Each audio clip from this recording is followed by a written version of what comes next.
Hello guys, আসসালামু আলাইকুম। আজকে নতুন একটি ভিডিও নিয়ে আপনাদের সামনে হাজির হয়েছি আমি খন্দকার ইসমাইল হোসেন।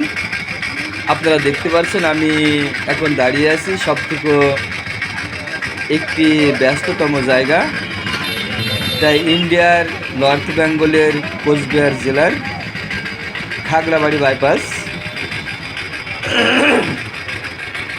এই খাগড়াবাড়ি বাইপাস বলতে হবে কোচবিহার জেলার সবথেকে একটি ব্যস্ততম জায়গা। এখন দুপুরবেলা তাই ব্যস্ত একটু কম, দেখতে পাচ্ছেন অনেকগুলো গাড়ি এখানে দাঁড়িয়ে আছে ট্রাফিক জ্যামে, অর্থাৎ ট্রাফিক সিগন্যালে।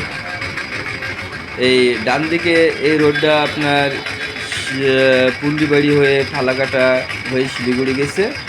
সোজাসুজি যেটা দেখতে পাচ্ছেন ওটা গেছে কুচবিহার শহরে দিনহাটা বা মাথাভাঙা ওই সাইডে। আর বাম দিকে যে রোডটা গিয়েছে দেখতে পাচ্ছেন, বাম দিকে যে গাড়িগুলো যাচ্ছে এটা গিয়েছে ধুবড়ির দিকে। আর আমি যেখানে দাঁড়িয়ে ভিডিও করছি এটা আসছে আলিপুর হয়ে হাসিমারা জয়গা এই সাইডে।